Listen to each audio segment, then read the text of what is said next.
Unified 911, anong matutulong namin sa'yo? Anya ti may tulong miken ka po. Anong may tatabang ko sa imo? Unsay akong ikatabang nimo? Ngini makadabang na misal ka no? Sa anumang wika o dialekto, may tulong na darating sa iyo.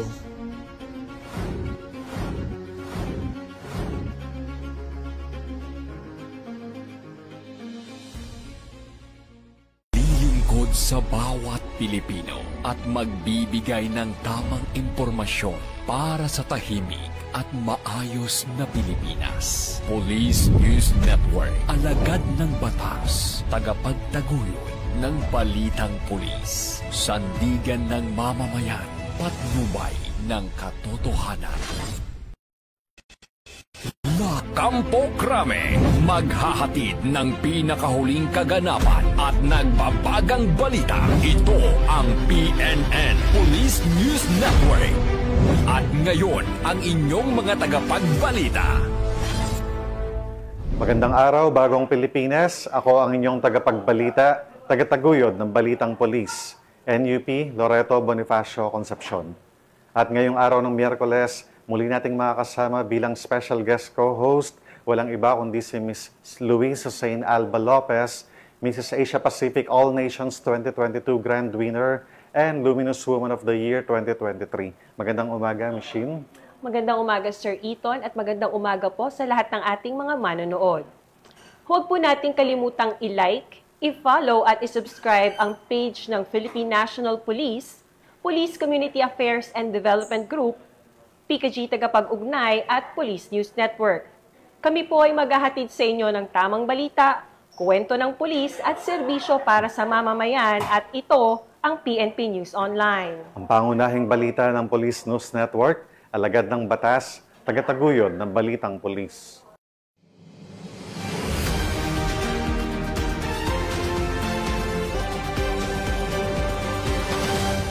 Narito ang mga balitang dapat niyong abangan. 353,000 pesos na halaga ng shabu nasabat sa Parañaque. High-value suspect, arestado. 672,000 pesos na halaga ng hinihilalang ilegal na droga ang nasabat ng Station Drug Enforcement Unit ng Navotas City Police Station.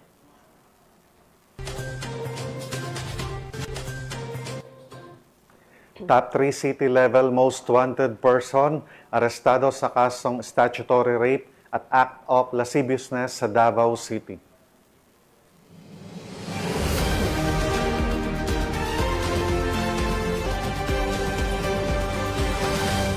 Narito ang mga balitang hatid ng ating PNN correspondents mula sa iba't ibang panig ng bansa.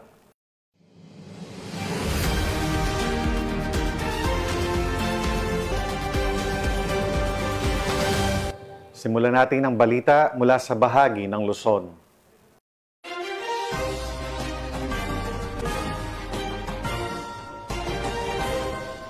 Nakiisa ang pulisya ng San Fernando, La Union sa relief operations habang ibinaba ng Pro 1 sa normal ang alert status nitong November 12, 2025.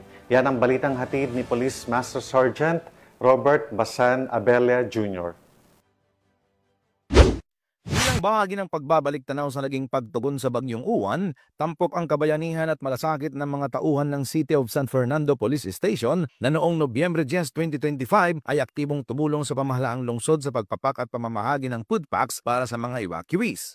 Kasama ang mga voluntaryo, matagumpay na naihatid ang tulong sa mga apektadong pamilya upang masiguro ang kanilang kaligtasan at kaginhawaan sa gitna ng kalamidad. Ang nasabing relief operation ay sinagawa bilang tugon sa pangangailangan ng mga pamilyang lumikas dahil sa malakas na ulan at pagbaha na dulot ng bagyo. Sa pamamagitan ng pagtutulungan ng lokal na pamahalaan, kapulisan at ng mga mamamayan, naihatid ang mga pangunahing pangangailangan gaya ng pagkain at inuming tubig sa evacuation center. Samantala, ipinahayag ng Police Regional Office 1 na ibinaba na sa normal alert status ng rehiyon mula sa dating heightened alert status, epektibo alas 6 ng umaga ng Nobyembre 12, 2025 bilang senyales ng unti-unting pagbalik sa normal ng sitwasyon matapos ang pananalasa ng bagyo. Ipinapakita ng mga ganitong hakbang ang diwa ng bayanihan at pagmamalasakit na patuloy na isinasabuhay ng mga kawani ng pulisya at ng mga mamamayan tungo sa mas ligtas, handa at nagkakaisang bagong Pilipinas. Mula dito sa Ilocos Region, ako po ang inyong PNN correspondent, Police Master Sergeant Robert Abella Jr., alagad ng batas, tagataguyod ng Balitang Pulis. Maraming salamat, Police Master Sergeant Abella. Patuloy ang relief at rescue operations ng PNP Cagayan sa mga bayang apektado ng pagbaha dulot ng Super Typhoon Uwan upang matulungan ang mga residenteng lubhang naapektuhan ng kalamidad. Ang detalye ng report mula kay Patrolwoman Janet Balad. Sa gitna ng patuloy na pagtaas ng tubig sa Cagayan River, bunsod ng bagyong Uwan ay agad na nagsagawa ang PNP Police Regional Office 2, partikular ang Amulong Police Station sa pagsasagawa ng rescue and relief operations para sa mga pamilyang lubos na naapektuhan ng pagbaha sa bayan ng Amulong nito'y 11 ng Nobyembre. 4 na barangay ang naabutan ng tulong, kabilang dito ang barangay Dafunganay, Palako, Bakuwit at Bawan na sadyang lubog dahil sa patuloy na pagtaas ng tubig. Katuwang ang LGU, MDRMO, Philippine Coast Guard, DSWD, AFP at BFP, PNP ang pagsasagawa ng nasabing operasyon. Samantala, ang Tuguegarao Component City Police Station Rescue Team kasama ang barangay officials ay nagsagawa naman ng rescue operation para sa mga stranded na mga residente sa Zone 6, Gosi Norte, Tuguegarao City, kahapon bunsod na patuloy na pagtaas ng level ng tubig sa Cagayan River na umabot sa 12 meters sa Buntun Bridge at itinaas ang critical level at first evacuation sa mga apektadong barangay. Samantala, upang matiyak ang kaligtasan ng mga motorista na dumaraan sa Buntun Bridge, personal na nagtungo si Police Regional Office 2 Regional Director, Police Brigadier General Antonio P. Maralag Jr., kasama ang mga kapulisan at mga kinatawan ng lokal na pamahalaan upang tiyakin ang maayos na pagsasara ng nasabing tulay. Patuloy naman ang Police Regional Office 2 sa pagsasagawa ng monitoring, rescue and relief operations at tiniyak ng Regional Director ng Police Regional Office 2 na patuloy ang PNP sa pamamahagi ng mga resources at pagkikipag-ugnayan sa komunidad para sa maagap na rescue at proteksyon sa panahon ng sakuna. Mula dito sa Lambak ng Cagayan, ako ang inyong PNN correspondent, Patrolwoman Janet Balad. Alagad ng batas, tagataguyod ng balita. Nakakalito. Maraming salamat, Patrolwoman Balad. Isang malaking operasyon ang isinagawa sa Parañaque City kung saan nasamsam ang 353,000 halaga ng shabu. Nahuli rin ang isang high-value target matapos ang masusing surveillance. Patrolwoman Ivy Corporal sa balita. Naaresto ng Southern Police District ang isang itunuturing na high-valued individual sa isinagawang bypass operation sa Sitio Kawayanan, Barangay Don Bosco, Parañaque City. Kinilala ang sospek na si alias Efer, 35 anyos, na nahuling nagbebenta ng hinihinalang shabu sa isang pulis na nagpanggap bilang pusher buyer. Na-recover mula sa kanya ang nasa 527 gramo ng hinihinalang shabu na tinatayang nagkakahalaga ng 353,600 pesos. Kasama ang bypass money, ilang plastic sachet, coin purse at cellphone. Ayon kay Police Colonel Nicolas S. Piñon, hepe ng Parañaque City Police, agad na minarkahan at dinala sa Southern Police District Forensic Unit ang mga ebidensya para sa pagsusuri habang inihahanda ang kasong isasampa laban sa sospek. Mula dito sa Camp Bagong Diwa, Bikutan, Taguig City, ako po ang inyong PNN correspondent, Patrolwoman Ivy Corporal, alagad ng batas, tagataguyod ng Balitang Pulis. Maraming salamat, Patrolwoman Corporal. Regional level most wanted na aresto sa loob ng kulungan sa Antipolo City. Ang detalye ng report mula kay Patrolman Mark Lawrence Atencio. Warrant of arrest laban sa isang regional level most wanted person, ang Antipolo Component City Police Station sa loob ng presinto, Antipolo City, Rizal. Kinilala ang akusado na si alias Justin, residente ng Pasig City. Naaresto ang suspect dahil sa bisa ng warrant of arrest sa kasong murder at walang nirekomendang piyansa. Ang Rizal PNP ay patuloy na magsasagawa ng operasyon laban sa mga taong mayroong pagkakasala sa batas upang mapanatili ang kaayusan at ligtas na komunidad. Mula dito sa Calabarzon, ako ang inyong Police News Network Correspondent, Patrolman Mark Lawrence Atencio. Alagad ng batas, tagataguyod ng Balitang Pulis. Maraming salamat, Patrolman Atencio. 672,000 halaga ng hinihinalang illegal na droga ang nasabat ng Station Drug Enforcement Unit ng Navotas City Police Station. Patrol Woman Glacel Ann Esperanza, ibalita mo. Na lalaki ang naaresto na maoperatiba ng Station Drug Enforcement Unit ng Navotas City Police Station sa isang bypass operation sa Barangay San Jose, Navotas City.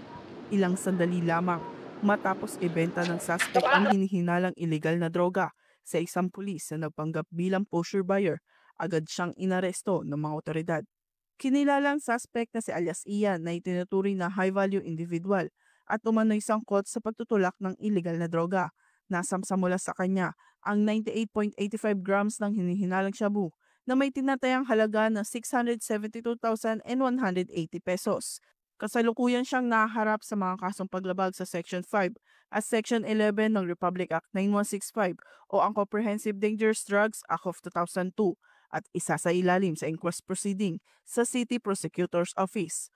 Patuloy ang Northern Police District sa kanilang pinaigting na kampanya kontra illegal na droga at lahat ng uri ng kriminalidad upang masiguro ang kaligtasan at kapayapaan ng buong komunidad. Mula rito sa Northern Police District, ako po ang inyong PNN Correspondent, Patrolwoman Glacel Ann Esperanza, alagad ng batas, tagataguyod ng Balitang Pulis. Maraming salamat, Patrolwoman Esperanza. Dumako naman tayo sa bahagi ng Visayas.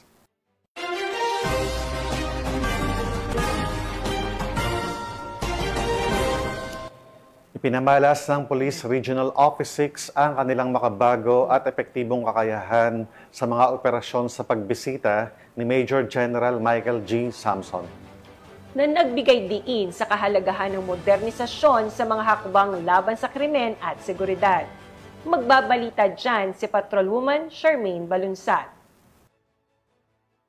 Pinamalas ng Police Regional Office 6 ang kanilang makabagong kakayahan sa operasyon sa pagbisita ni Major General Michael Samson, Commander ng 3rd Infantry Division ng Philippine Army, sa pamamagitan ng serya ng demonstrasyon na gumagamit ng makabagong teknolohiya na nagpapakita ng patuloy na modernisasyon ng mga operasyon ng pulisya sa Western Visayas na ginanap sa Camp General Martin Chupelo B. Delgado, Port San Pedro, Iloilo City. Nito lamang ika-10 ng Nobyembre taong kasalukuyan. Isa sa tampok ng aktibidad ang paggamit ng drone technology na nagpakita ng liksya at kakayahang umangkop sa iba't ibang sitwasyon sa operasyon. Binibigyang diin nito ang mahalagang papel ng mga drone sa mga special weapons and tactic missions sa pagpapataas ng situational awareness, koordinasyong taktikal at real-time intelligence gathering na mahalaga sa tagumpay ng operasyon at kaligtasan ng mga tauhan.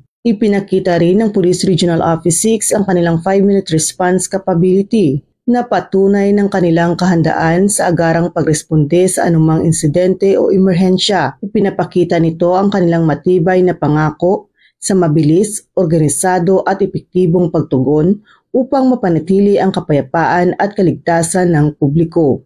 Sa kabuuan, ang aktibidad ay hindi lamang nagsilbing pagpapakita ng mga makabagong teknolohiya na ginagamit ng Police Regional Office 6, kundi naging daan din upang patatagin ang ugnayan at kooperasyon sa pagitan ng Philippine National Police at Armed Forces of the Philippines sa pagsulong ng kapayapaan, seguridad at kaayusan sa buong Western Visayas.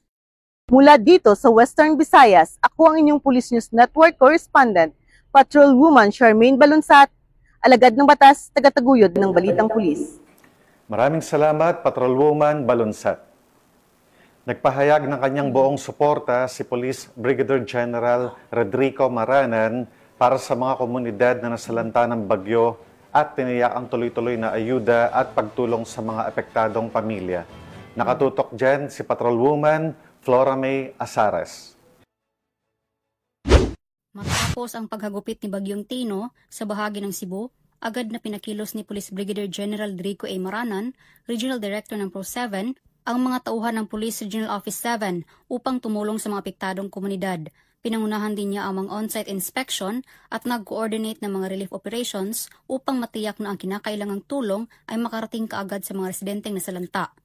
Noong Nobyembre 10 ng taong kasalukuyan, personal na binisita ni Police Brigadier General Maranan kasama si Police Colonel Abubakar Mangilin Jr., Provincial Director ng Cebu Police Provincial Office, ang Garden Blooms at Villa Azalea Subdivisions sa Barangay Kotkot, Liloan, Cebu.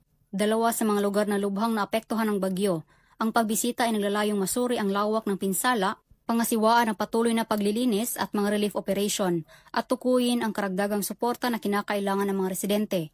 Ang mga kapulisan ng CPPO at mga kalapit na istasyon ay aktibong tumutulong sa pamamahagi ng relief goods, pamamahala ng trapiko at pagpapatrolya upang mapanatili ang kaligtasan at kaayusan sa mga evacuation at recovery sites.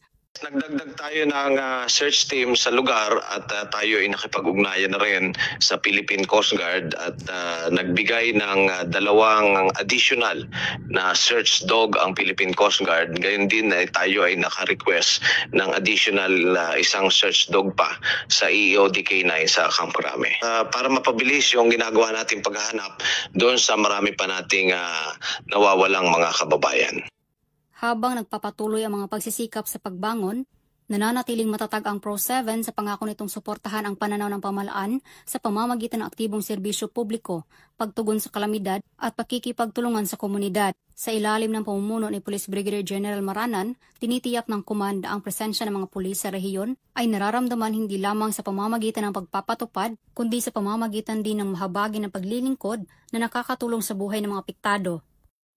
Mula dito sa Central Visayas, ako ay inyong Police News Network Correspondent, Patrolwoman Faramay Asares, alagad ng batas, tagataguyod ng Balitang Pulis.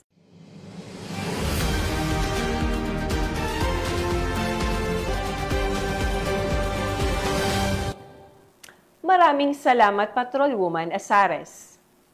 Lungsod ng Danao, lubos ang pasasalamat sa Pro-8 sa matagumpay na operasyon at patuloy na suporta sa seguridad ng komunidad. Magbabalita dyan si Patrolwoman Cristel Palafox.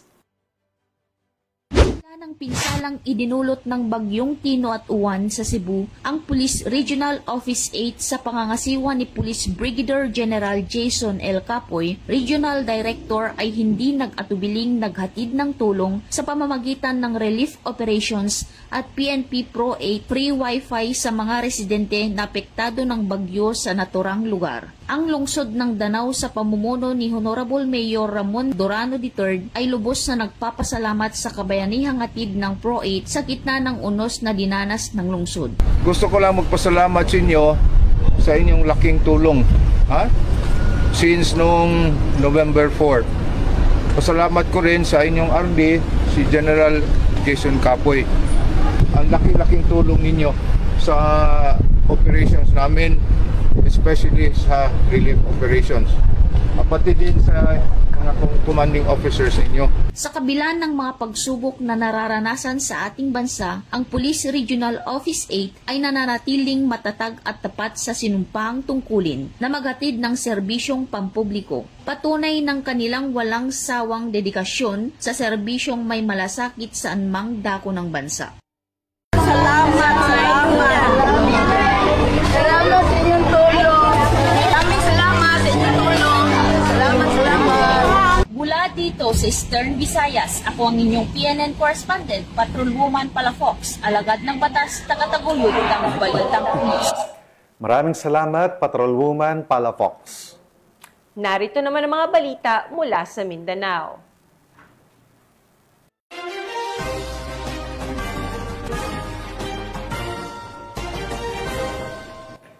Isang operasyon na isinagawa sa Davao City, 3 kilalang individual mula sa pangunahing lungsod ng bansa. Ang inaresto dahil sa kasong statutory rape at act of lasciviousness. Alamin ang iba pang impormasyon mula kay Patrolwoman Queenie Babes Arendain. Arestado ang isang individual sa pati na sinasagawang manhunt Charlie operation ng mga tauhan ng Baguio Police Station. Nito lamang 11 ng Nobyembre taong kasalukuyan sa barangay Tawan-Tawan, Baguio District, Davao City. Kinilala ni Police Major Lisandro G. Bernardo, Station Commander ng Baguio Police Station, ang suspect na si alias Opog, na pawang residente ng nasabing lugar at tinaguri ang top 3 city-level most wanted person. Ayon kay Police Major Bernardo, naaresto ang suspect sa bisa ng warrant of arrest na inihain ng pinagsamang tauhan ng Baguio Police Station, Criminal Investigation Detection Group 11 at Regional Intelligence Unit sa paglabag sa kasong 4 counts of statutory rape by sexual assault at act of lasciviousness na inisyo ng Regional Trial Court 11th Judicial Region Branch 12 Davao City na may ninakundang piyansa na nagkakahalagang 200,000 pesos kada bilang para sa statutory rape at 180,000 pesos naman para sa act of lasciviousness. Sa katunayan, ang suspect ay nasa kustodiya na ng nasabing istasyon upang dumaan sa tamang disposisyon. Samantala, patuloy naman ang pagsasagawa ng paghain ng mga operasyon ng tauhan ng Police Regional Office 11 sa pangunguna ni Police Brigadier General Joseph R. Argiles, Regional Director, upang hulihin ang lahat ng wanted person sa Riyon 11. Mula dito sa Police Regional Office 11, ako yung PNN Correspondent Patrolwoman Queenie Babes Arindain, alagad ng batas, taga-taguyod ng Balitang Pulis. Maraming salamat, Patrolwoman Arindain. At yan ang mga balitang nakalap ng ating PNN correspondents mula Luzon, Visayas at Mindanao. At bago tayo magtapos, gusto ko pong muling magpasalamat sa ating mga masusugid na manunood ng Police News Network. At syempre pa sa ating special guest co-host this morning na walang iba kundi si Miss Louise Hussein Alba Lopez. Maraming salamat muli, Miss Louise Hussein, sa pagpapaunlak sa aming imbitasyon na maging special guest co-host sa programang ito ngayong edition ng Umaga sa PNN. Baka may gusto kang sabihin o ipaalam o i-promote na upcoming events, Michin? Maraming salamat, Sir Iton. Maraming salamat sa bumubuo ng Police News Network at sa PKG Tagapag-Ugnay sa walang sawang ang pag-imbita sa akin sa programang ito. Pinapasalamatan at binabati ko din po si Acting Chief PNP, Police Lieutenant General Jose Melencio Nartates Jr., Police Major General Roderick Augustus Alba, the Director for Police Community Relations, sina Police Brigadier General Vina Habana Guzman, Police Brigadier General Marvin Joe Chiday Saro, Police Colonel Joel Serrano, Police Colonel Adonis Guzman at Police Colonel Joel Ada. Sa lahat ng personnel ng Police Community Affairs and Development Group at sa lahat ng magigiting na pulis sa buong bansa, maraming salamat sa inyong serbisyo para sa isang ligtas na pamayanan. At mga ka-PNN, 43 days na lang at Pasko na.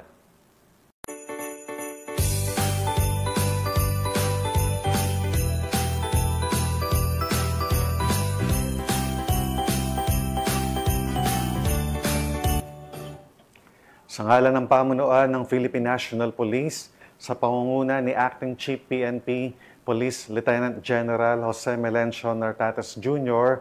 at sa pamumuno ni President Ferdinand Bongbong Marcos Jr., kami ay maglilingkod sa bawat Pilipino at magbibigay ng tama at balanseng balita.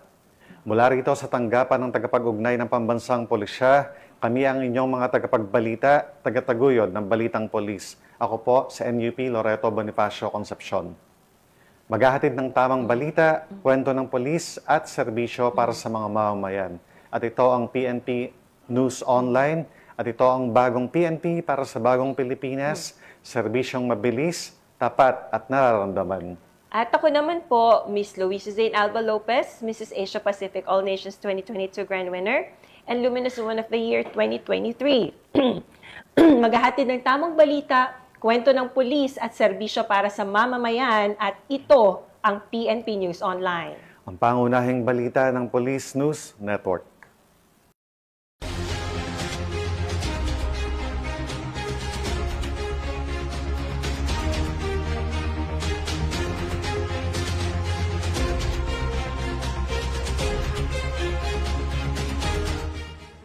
Police News Network, alagad ng batas, tagapagtaguyod ng balitang pulis.